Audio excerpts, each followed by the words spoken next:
Hello and a warm welcome to the Open Treasury podcast, your go-to source for the latest news and analysis in corporate cash and treasury management. This show is brought to you by CTMfile.com and the Treasury News Network, where treasury professionals learn and share the information that matters most.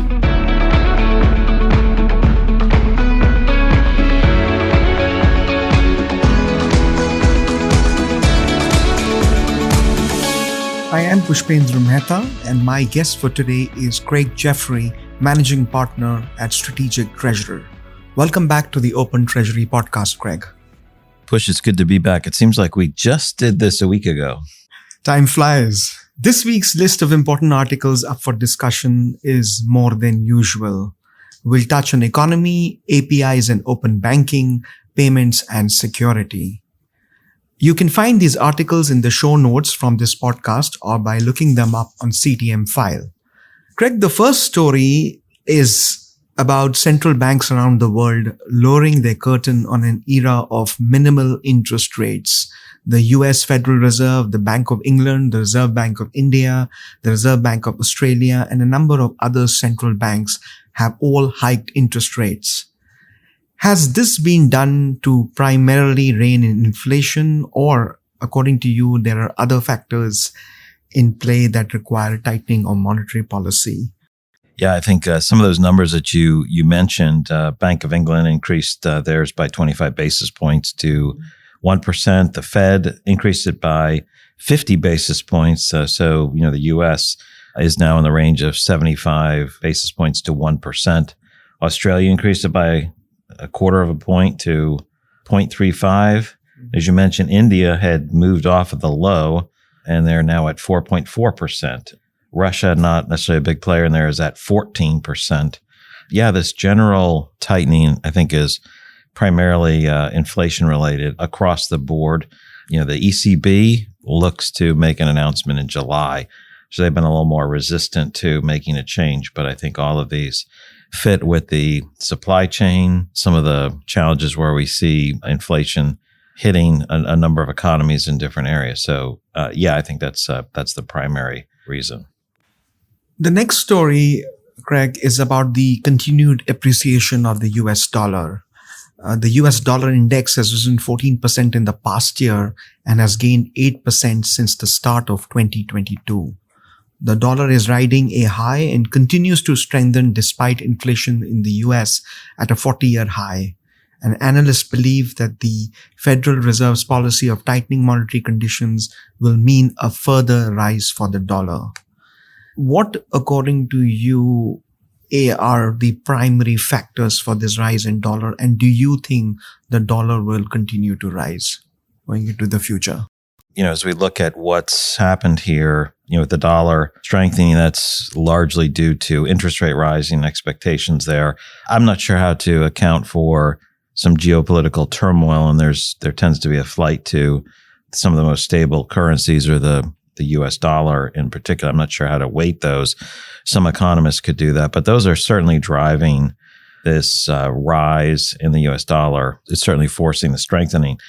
And you can see we're almost at parity with the euro in terms of the US dollar and the euro. So its move against these currencies, this basket of currencies, as you mentioned, with the US dollar index against many of them individually. So this 50 basis point increase on the Fed side, the plans to reduce their $9 trillion balance sheet. I think they were announcing in the summer they want to lower it by just under $50 billion a month to start unwinding that massive growth we've seen with the balance sheet that began back in the financial crisis. Never really unwound too much of it. So $9 trillion has to come down at some point, and they're making plans to do it. Those all point to an increase in rates over time, which should lead naturally to an increase in the strength of the dollar. So I think we're going to see more of that based on, the near term outlook. As a follow-up question to this, you're a treasury expert, a managing partner of a leading treasury consulting firm. If you had to advise international treasurers vis-a-vis the dollar, is there any particular tip that you would share with them in terms of currency rate risks? What would your advice be to them vis-a-vis the dollar, the rising dollar?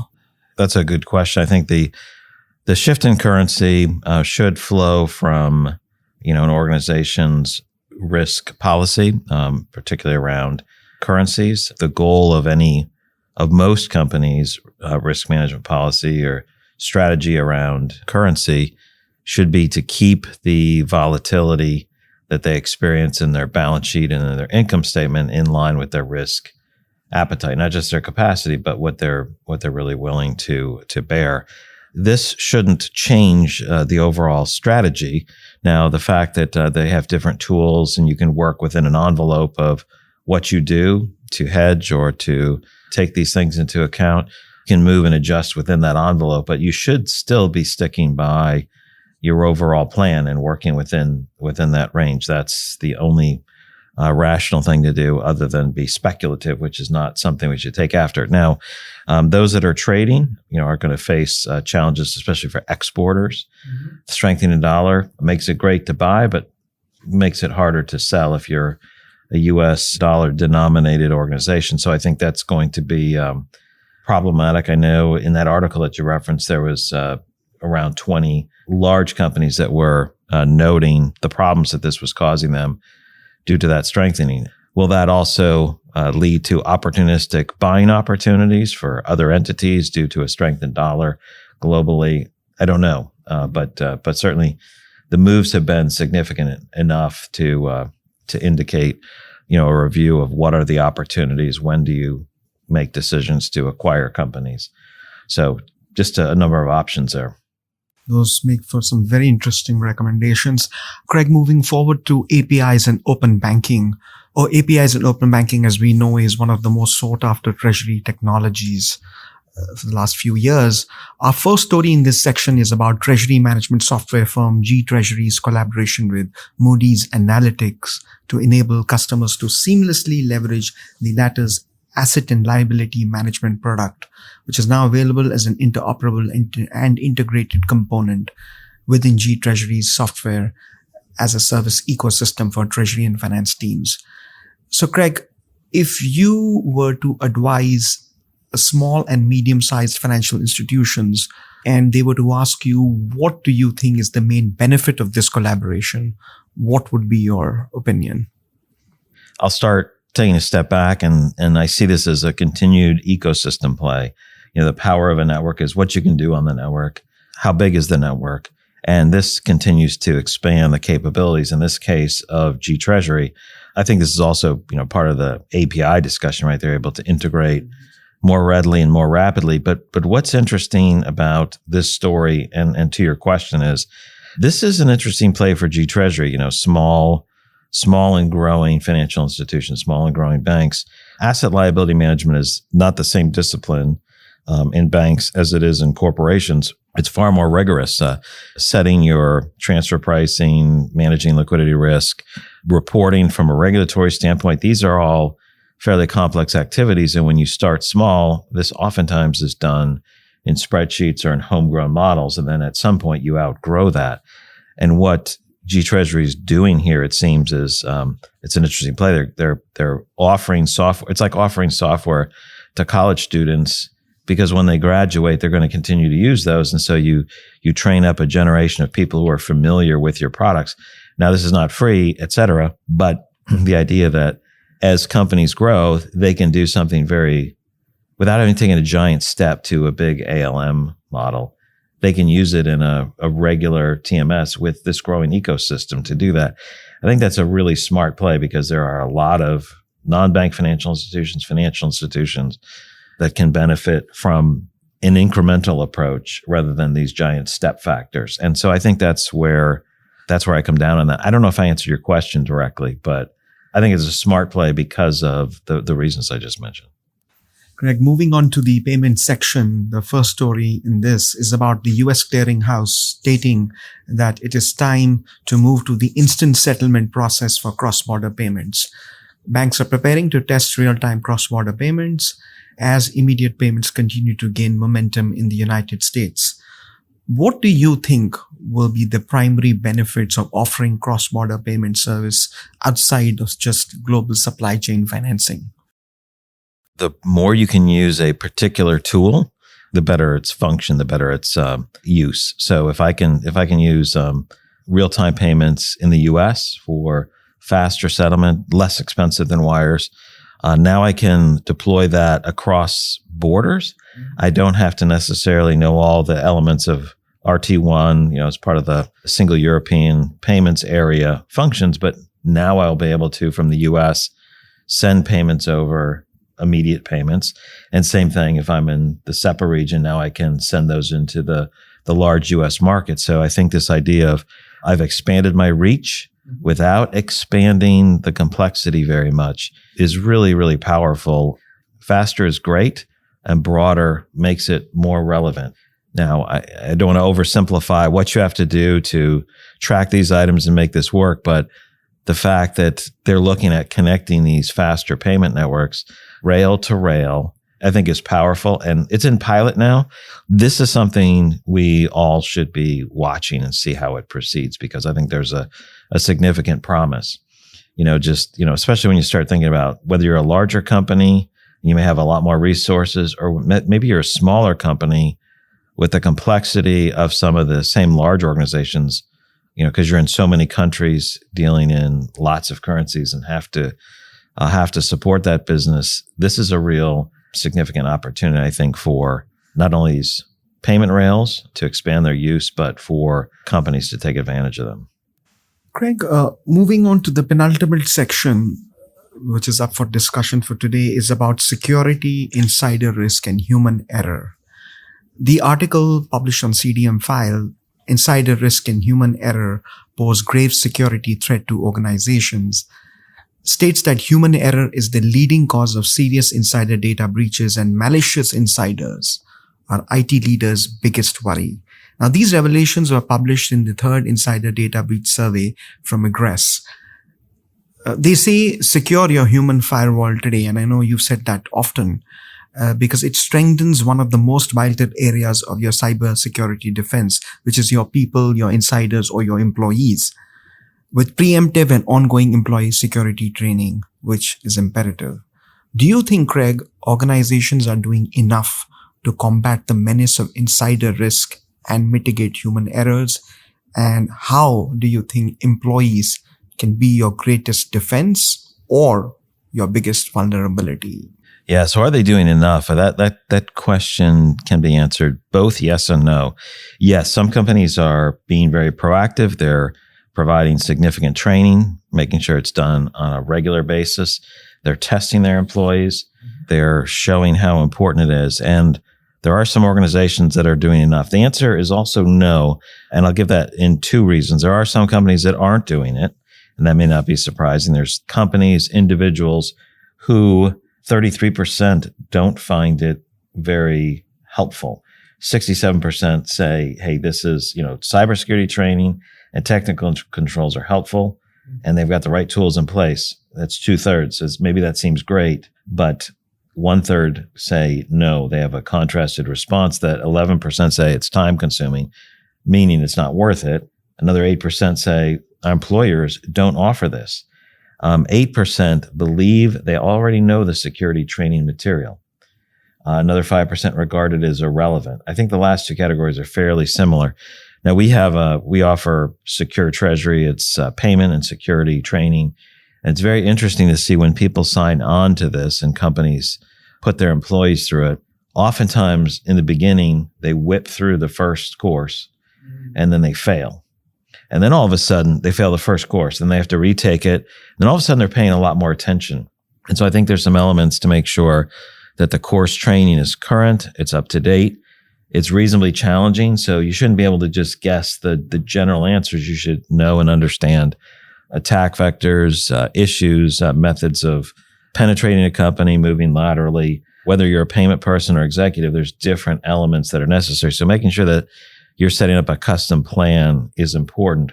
But the fact that 8% believe they know it's irrelevant, and another 8% don't do it or view it as time consuming, that's still a pretty significant percentage that don't. That's part of the reason for the no. The other part of the reason for the no is your training has to continue to advance to match what's occurring from the criminal side. They're more sophisticated.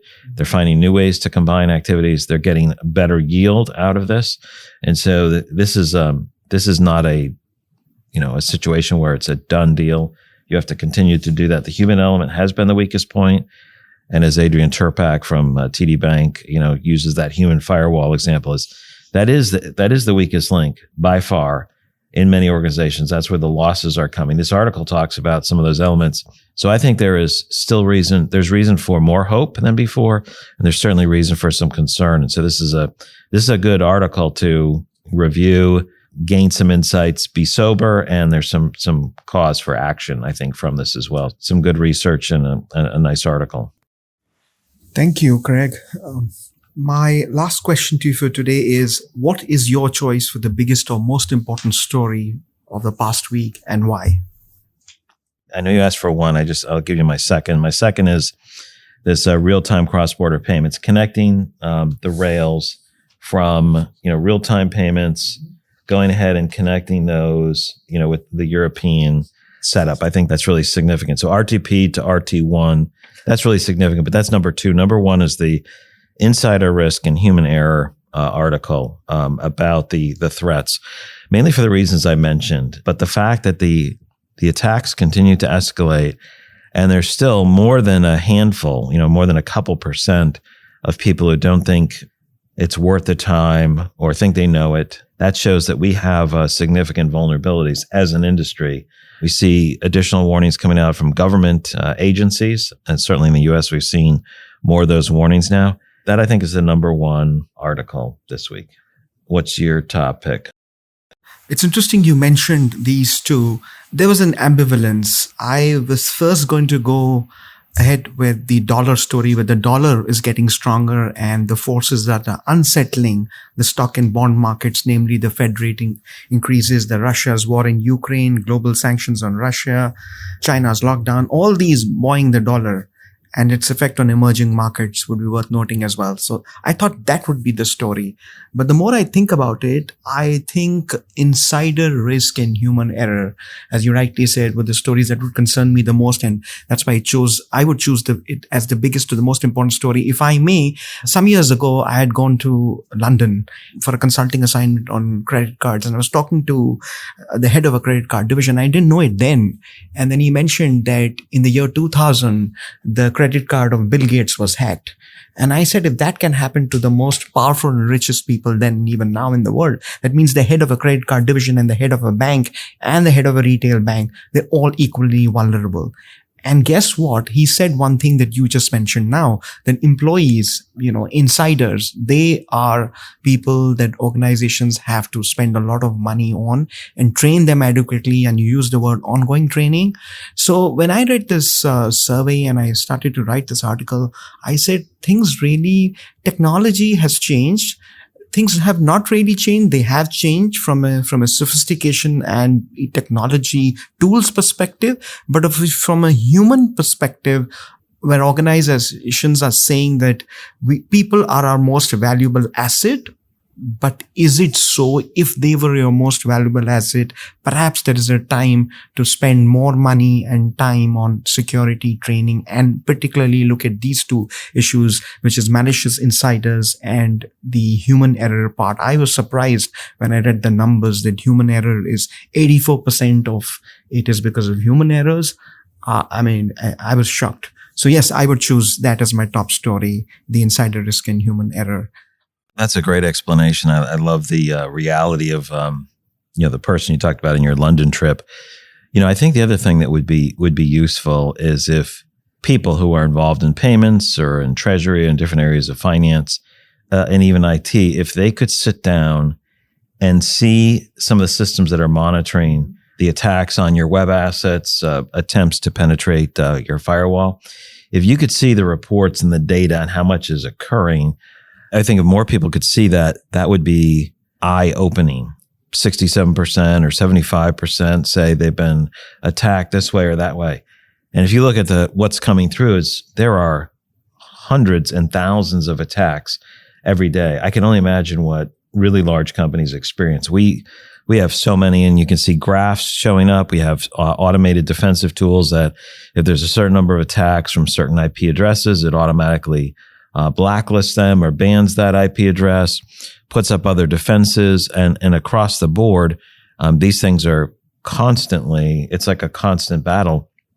And I think if people saw more of that and didn't realize that 99+% of phishing emails were blocked, if they saw how much was coming in, they might think this is far scarier than it should be. And and we wouldn't be so like, hey, I've got this covered.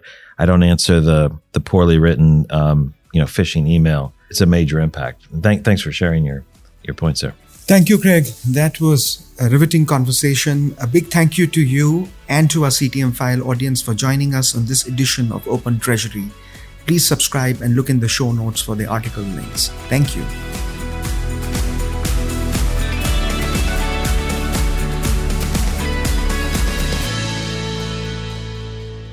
This podcast is provided for informational purposes only, and statements made by Strategic Treasurer LLC on this podcast are not intended as legal, business, consulting, or tax advice.